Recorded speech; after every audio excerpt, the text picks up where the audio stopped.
Há certamente muitas regiões no entendimento de Deus. Pode-se dizer que as relações surgem em uma região que já não concerne a Deus em si mesmo, mas a possibilidade da criação.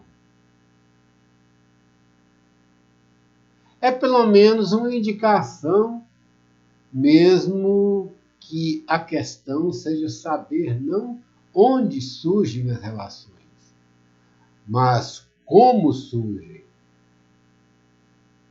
O pensamento barroco deu com efeito uma importância particular à distinção de várias ordens de infinito.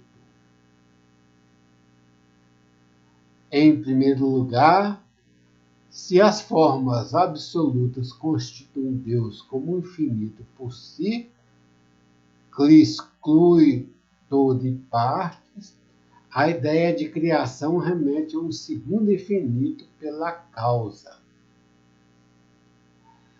É esse infinito pela causa que constitui todos e partes, sem que haja um todo maior ou uma parte menor.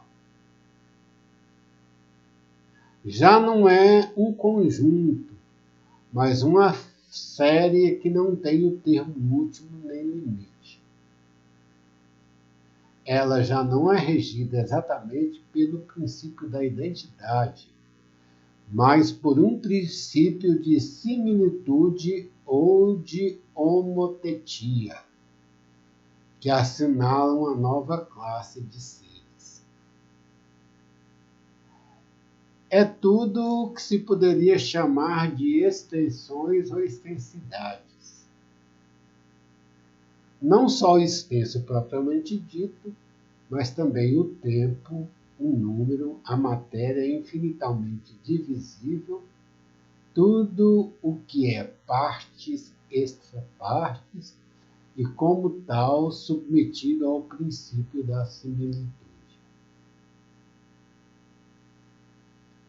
Ora, cada termo da série que forma um todo para os precedentes, uma parte para os seguintes, é definido por dois ou vários termos simples, termos que contraem uma relação assinalável sobre essa nova função, e que, então, já não desempenham o papel das partes, mas de requisitos, de razões ou de elementos constituintes. Assim, na série dos números, cada um, como todo e parte, é definido pelos números primos que entram em relação a esse respeito. 4, que é o dobro de 2, e a metade de 8, é definido por 3 e 1. Ou então, o triângulo aritmético, cada linha como sequência de números, é o dobro da precedente, mas é definida por uma potência de 2, que põe o requisito em relação de multiplicação com ele mesmo, e põe os requisitos em relação entre eles.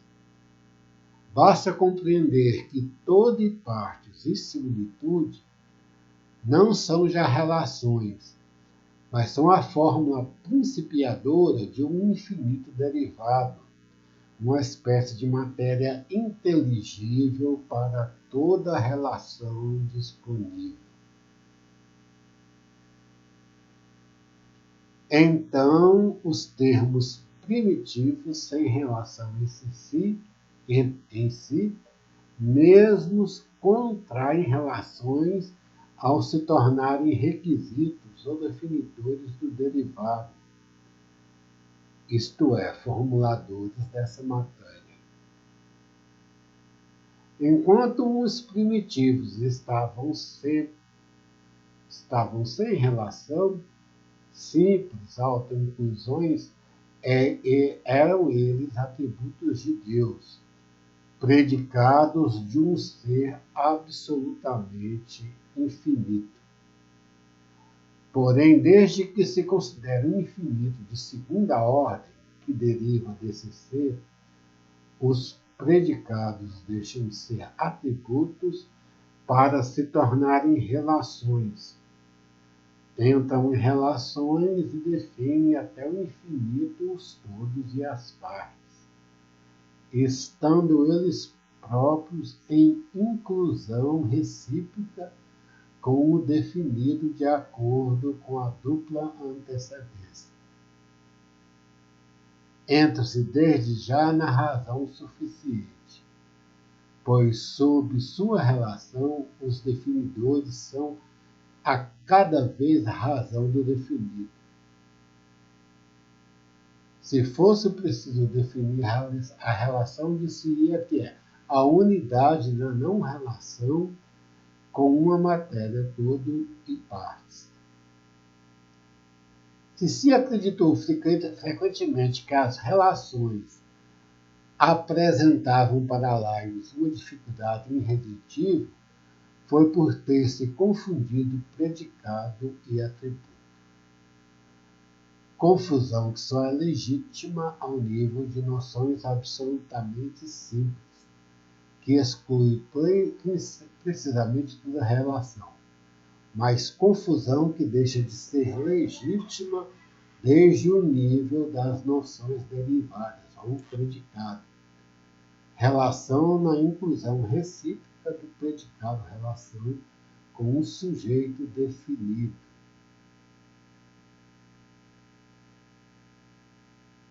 E, mesmo quando o sujeito vir a ser uma mônada sem partes, os predicados continuarão sendo afecções, relações, segundo a monodologia.